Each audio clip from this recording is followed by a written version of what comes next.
मनुष्य और उसका डर। मनुष्य का जीवन केवल सांस लेने का नाम नहीं है। जीवन का अर्थ है संघर्ष, आशा, भय, साहस और आत्मबोध। हर मनुष्य के भीतर कोई न कोई डर छिपा होता है। असफल होने का डर, लोगों की राय का डर, भविष्य का डर, अकेले रह जाने का डर और सबसे बड़ा डर खुद को न समझ पाने का डर। महाभारत के युद्ध क्षेत्र में खड़ा अर्जुन कोई साधारण योद्धा नहीं था। वह धनुर्धर था, परंतु उस समय उसके हाथ कांप रहे थे। वह वीर था, परंतु उस समय उसका मन भय से भर गया था। गीता यहीं से शुरू होती है, डर से। अर्जुन का डर हमारा ही प्रतिबिंब। अर्जुन कहता है, हे कृष्ण, मेरे हाथ शिथिल हो रहे हैं, मुख सूख रहा है, शरीर कांप रहा है। क्या यह दृश्य हमें अपने जैसा नहीं लगता?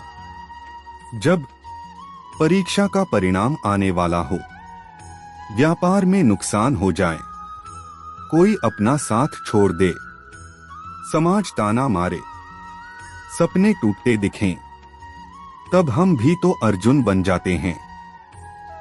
गीता यह नहीं कहती कि डर आना गलत है। गीता यह सिखाती है कि डर में रुक जाना गलत है। श्री कृष्ण का पहला उपदेश, तुम कायर क्यों बन रहे हो? श्री कृष्ण कहते हैं, यह कायरता तुम्हें शोभा नहीं देती अर्जुन। ध्यान दो, कृष्ण यह नहीं कहते कि डर मत करो।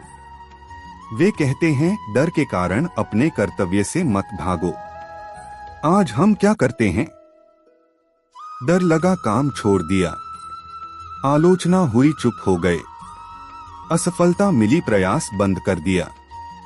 गीता कहती है, डर आना स्वाभाविक है, पर डर के आगे झुक जाना आत्मा का अपमान है। असफलता का सत्य, कर्म करो, फल छोड़ो।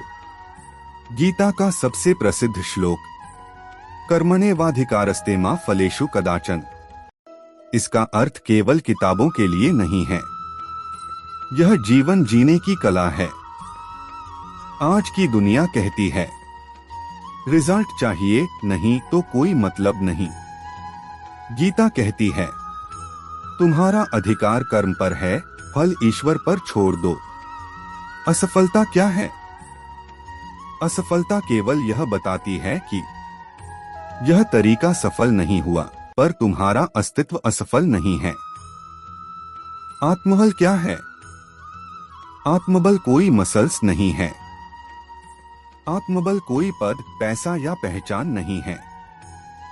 आत्मबल है अपने भीतर खड़े रहने की शक्ति।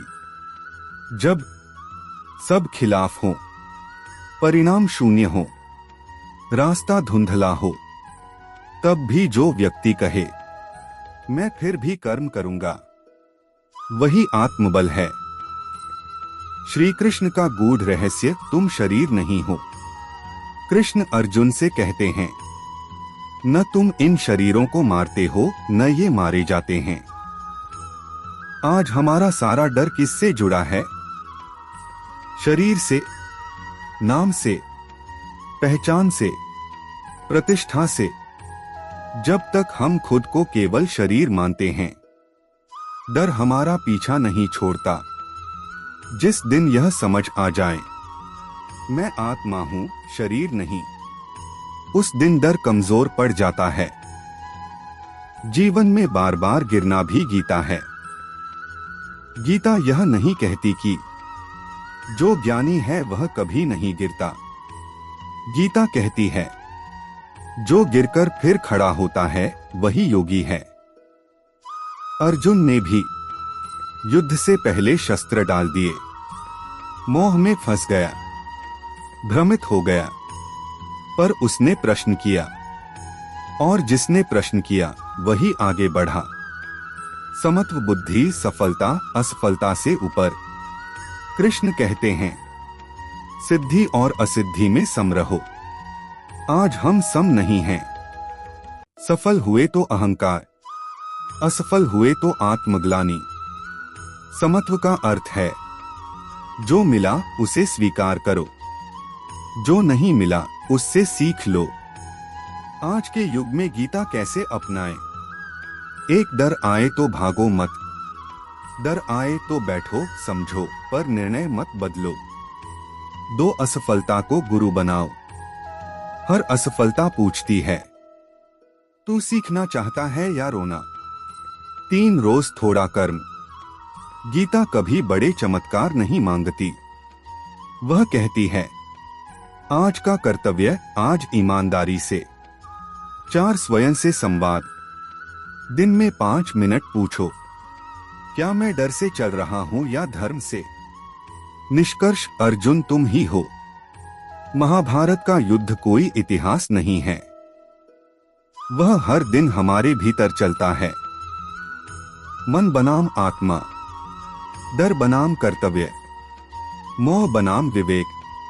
और हर दिन कृष्ण हमारे भीतर कहते हैं, उठो धनु उठाओ कर्म करो। यही गीता है, यही जीवन है।